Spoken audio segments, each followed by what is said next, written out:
जय सिया राम। सभी मित्र बंधुओं को मेरा प्रणाम।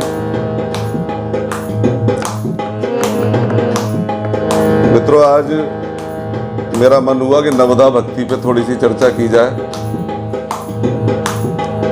नवधा भक्ति, जहां तक मैं जानता हूं, दो कालों में दो लोगों के द्वारा कही गई, दो युगों में दो लोगों के द्वारा कही गई।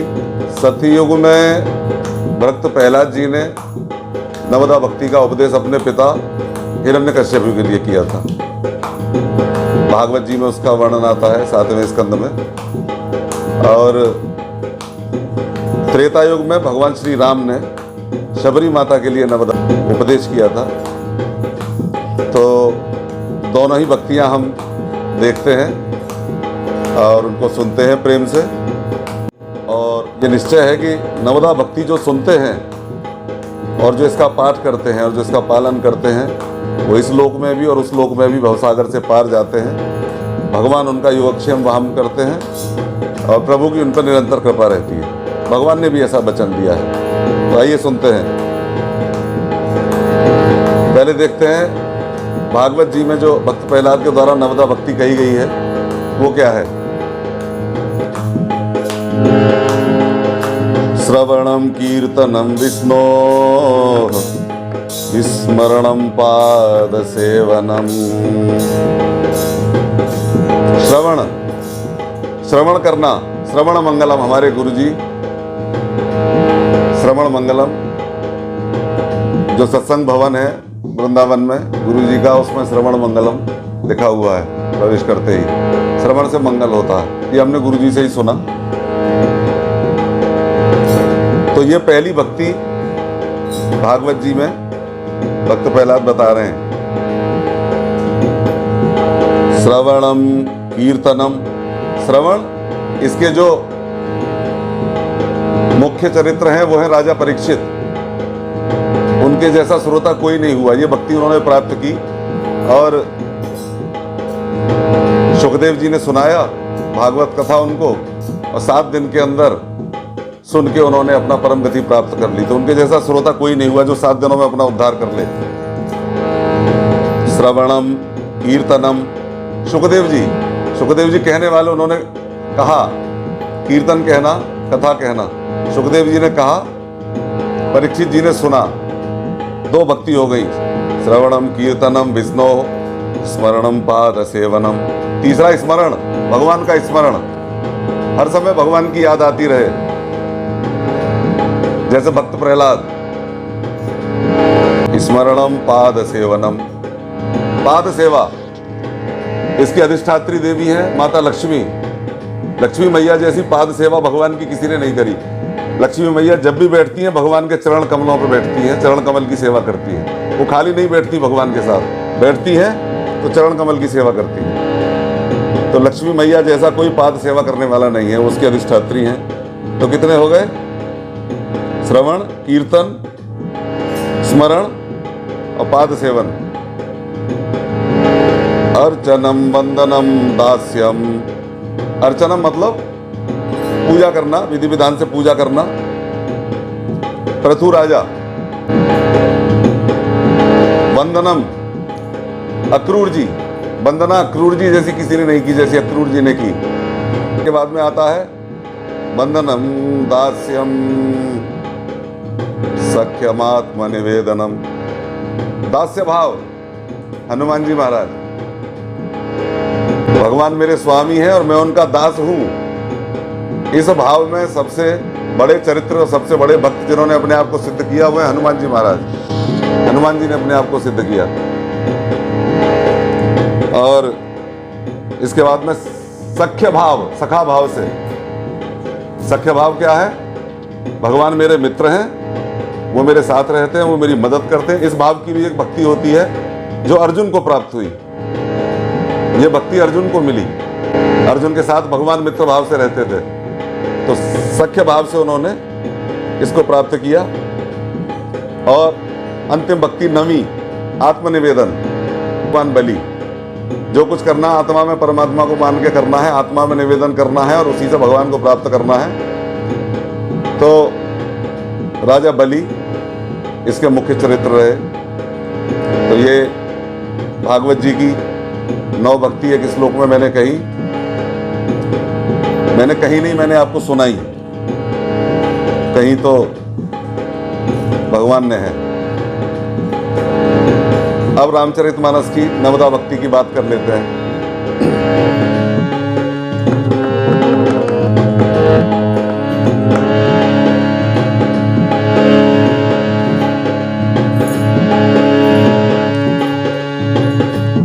नवधा भगति कहूँ तो ही पाही। भगवान राम शबरी माँ के पास पहुंच गए अरण्य कांड में, रामचरितमानस, और भगवान बैठ जाते हैं, मैया बेर खिलाती है और फिर भगवान भक्ति का उपदेश करते हैं शबरी माता को। प्रसंग शुरू होता है।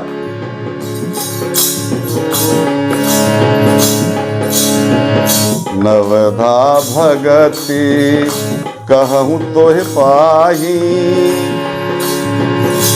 सावधान सुनो धरु मन माही। नवधा भगति, भगवान कह रहे हैं कि सावधान होके सुनो शबरी माता से, और दूसरा काम क्या करो, सावधान सुनो धरु मन माही। अपने मन में रख लो, स्मरण कर लो, हृदय में रहे भक्तियां हमेशा। भगवान का वचन है, भगवान का कथन है, निर्देश है उनका। प्रथम भगति संतन कर संगा, दूसरी रति मम कथा प्रसंगा। प्रथम भगति,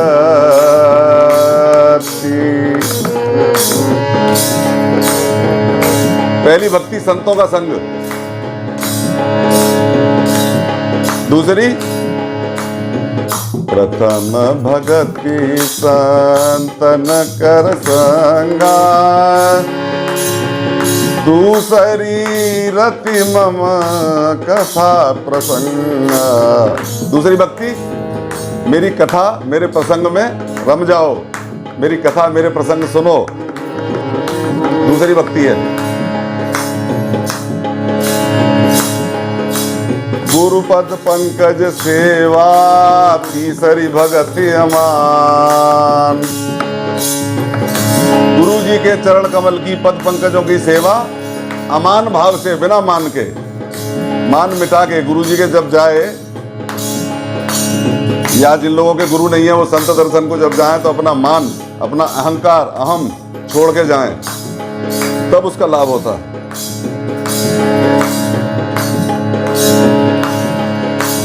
गुरुपद पंकज सेवा, तीसरी भगति अमान।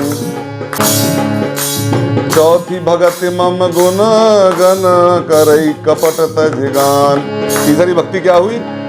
गुरुओं की सेवा, गुरु के चरण कमल की सेवा, अहंकार को मिटा के। और चौथी भगति मम गुण गण करई कपट तज गान, मेरे गुणों का और मेरे चरित्रों का कपट को त्याग कर। ऐसा नहीं कि मन में कुछ है और भगवान के नाम पे चाह कुछ और रहे और कर कुछ और रहे, उद्देश्य कुछ और है, ऐसा कपट के साथ भजन नहीं होना चाहिए।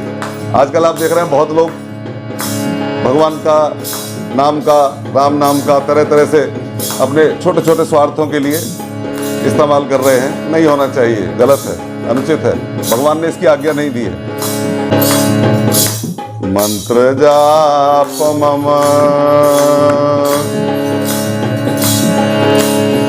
दृढ़ विश्वासा,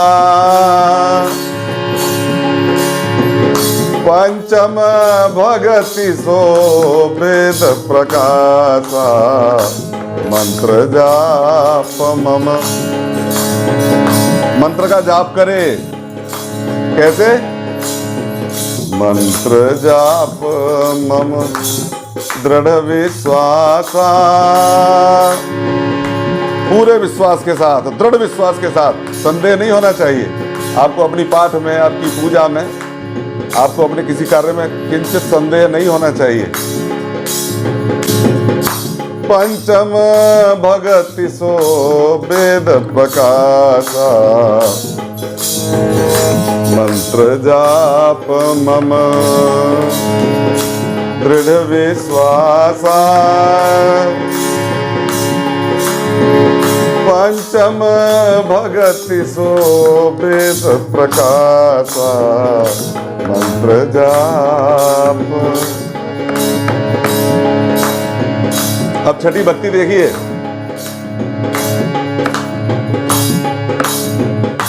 छठ दमशील बिरति बहुकर्मा,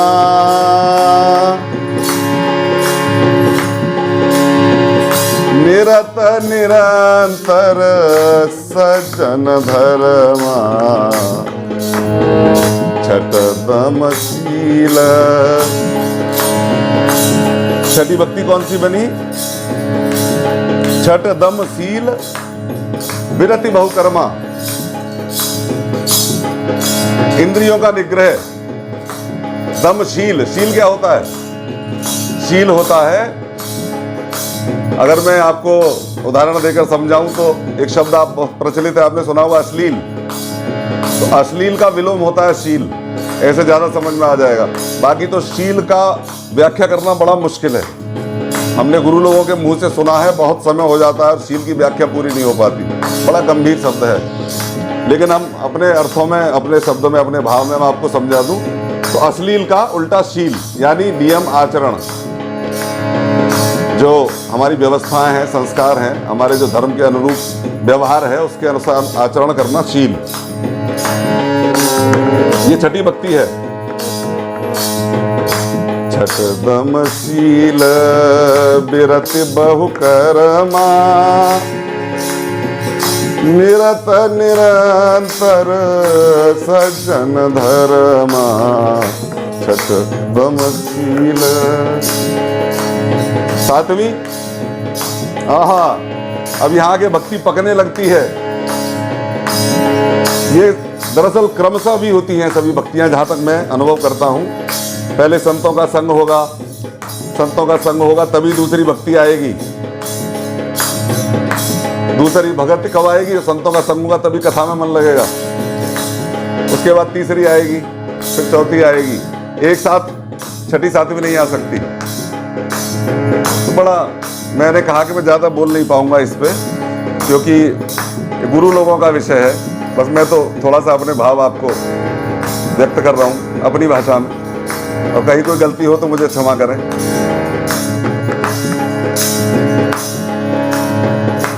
अब सातवीं आती है। सातवां सम मोहि मय जग देखा, सारे संसार में मुझी को देख। सातवीं भक्ति। सातवां सम मोहि मय जग देखा,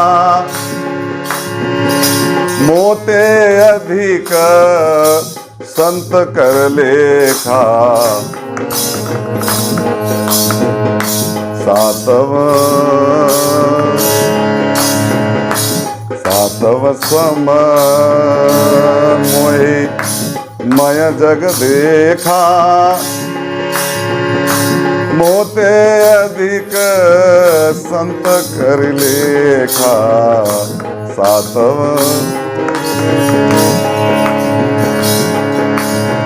पूरे संसार में मुझी को देख और मुझसे ज्यादा संतों का सम्मान कर, संतों का आशीर्वाद लो।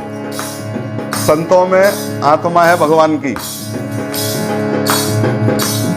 सारे संत सत्पुरुष भगवानमय ही हैं, और गुरुदेव भगवान तो साक्षात भगवान है ही हैं, निस्संदेह। आठवीं देखिए। आठव जथा लाभ संतोषा। भगवान ने जो दे दिया वो ठीक है, संतोषम परमम सुखम। आठवीं भक्ति, आठव जथा लाभ संतोषा, सपने हु नहीं देखई पर दोषा। आठव जथा, दूसरों के दोष मत देखिए। आज बड़ी विडंबना है कि कोई अपनी तरफ नहीं देखता, सब दूसरों के दोष देखते हैं और इसीलिए खटर पटर है। इसीलिए बहुत समाज में आप देखते हैं, परिवारों में और देश प्रदेश में सब जगह बड़ी अशांति का माहौल है। क्यों? क्योंकि अपने कर्म का और अपने धर्म का ध्यान कोई नहीं करता, सब दूसरों में कमी निकालने में लगे हैं। ये गलत है, भक्ति के विरुद्ध आचरण कर रहे हैं लोग। कौन सी भक्ति? आठवीं भक्ति। क्या? आठव जथा लाभ संतोषा, सपने हूँ नहीं देखई पर दोषा। आठव जथा, भगवान ने जो दे दिया ठीक है, जैसा दे दिया उसी में संतोष करिए, मन उन्हीं में लगाए रखिए, किसी के गुण अवगुण मत देखिए, अपने काम से काम रखिए, झंझट में मत पड़िए ज्यादा। नवम सरल सब सन छल हीना, मम भरोस हिया हरस न बीना। नवी भक्ति क्या है? सब कुछ मेरे पे ही छोड़ दे, शरणागति। हम कुछ है ही नहीं, जो कुछ है आप है, जो हो रहा है आप करा रहे हैं, जो होगा वो आप कराएंगे। हम कुछ नहीं है प्रभु, सब आप हैं। शरणागति नवी भक्ति, अंतिम भक्ति है शरणागति और श्रेष्ठ भक्ति है सबसे। जब शरणागत हो जाता है व्यक्ति, तो हमने गुरुजनों से सुना है कि फिर भगवान उसका योगक्षेम का वहन करते हैं, फिर उसको कुछ करने की आवश्यकता नहीं रहती। लेकिन वो अवस्था वहां तक पहुंचना आसान नहीं है। तो बस आप लगे रहिए। मेरी आपसे प्रार्थना है, जब समय मिले, जितना समय मिले, गुरुओं की सेवा में, संतों की सेवा में लगे रहिए, कथा सुनते रहिए, प्रसंग सुनते रहिए। उससे क्या होगा कि उससे आपको भक्ति का ज्ञान होगा, भक्ति आपकी प्रबल होगी, गुरुओं की, संतों की कृपा होगी। और जब गुरु और संत जनों की कृपा होगी तो भगवान की भी कृपा होगी। अब क्या कह रहे हैं भगवान? अब थोड़ा सा ध्यान दीजिए। एक बात तो पहले कही, सावधान सुन धरु मन माही, नवदा भगत कहूं तोय पाही। सावधान सुन धर मन माही, कि मैं नवदा भक्ति कह रहा हूं, सावधान होकर सुनो सबरी। ये तो शुरू में कहा भगवान ने, भक्ति सुनाने से पहले। और नौ भक्ति पूरी हो गई। नवमहु एकऊ जिनकई होई। अब क्या कह रहे हैं? नवमहु एकऊ, नवमहु एकऊ जिनके होई, नारी पुरुष सच राचर सोई। नवमहु एकऊ जिनके होई, नारी पुरुष सच राचर कोई। नौ में से एक भी भक्ति अगर किसी को हो ठीक से, नारी हो या पुरुष हो, आसान नहीं है, बहुत मुश्किल है, लेकिन जिसको है उसका कल्याण है। सारे जगत में, सब लोगों में उसका कल्याण है। भगवान कह रहे हैं। आगे क्या कह रहे हैं? सोई अतिशय प्रिय भामिनी मोरे। मुझे बहुत प्रिय है ऐसा व्यक्ति। भगवान ने स्वयं कहा अपने मुंह से कि 9 भक्तियों में से एक भी भक्ति जिसके पास है वो मुझे बहुत प्रिय है। सोई अतिशय प्रिय भामिनी मोरे,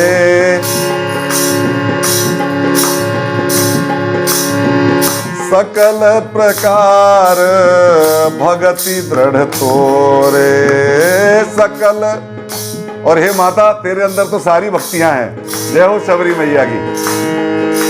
देखिए, अभी भागवत जी में हम जिक्र कर रहे थे, हम श्रवण कर रहे थे कि भक्त प्रहलाद ने जो भक्तियां बताई, मैंने उसमें सब भक्तियों के साथ उनके जो मुख्य चरित्र हैं, उनके जो शीर्ष के चरित्र हैं, उनके नाम भी आपको बताए थे कि किस भाव के कौन सबसे शीर्ष के भक्त हैं। लेकिन यहां भगवान ने क्या कह दिया, वहां तो अलग अलग भाव के अलग अलग भक्त थे, और यहां भगवान कह रहे हैं कि 9 भक्ति में हे माता, तेरे अंदर सारी भक्तियां हैं। एक भक्ति होना बहुत बड़ी बात है। संसार में किसी को एक भक्ति हो जाए बहुत बड़ी बात है, लेकिन भगवान क्या कह रहे हैं, सोई अतिशय प्रिय भामिनी मोरे सकल प्रकार भगति दृढ़ तोरे सकल प्रकार भगति दृढ़ तोरे। हे मैया, एक भी जिसको भक्ति होती है मुझे बहुत प्रिय है, और तेरे अंदर तो सारी भक्तियां हैं। जोगी वृंद दुर्लभ गति जेई तो कहूँ आज सुलभ भई सोई। हे मैया, जो जोगी वृंदों को दुर्लभ होती है वो गति आज तुझे मिल रही है। सारी भक्तियां तेरे पास हैं, और भगवान ने आशीर्वाद दे दिया मैया को। बोलिए शबरी मैया की जय, बोलिए सियावर रामचंद्र भगवान की जय, बोलिए गुरुदेव भगवान की जय। जय जय सीताराम।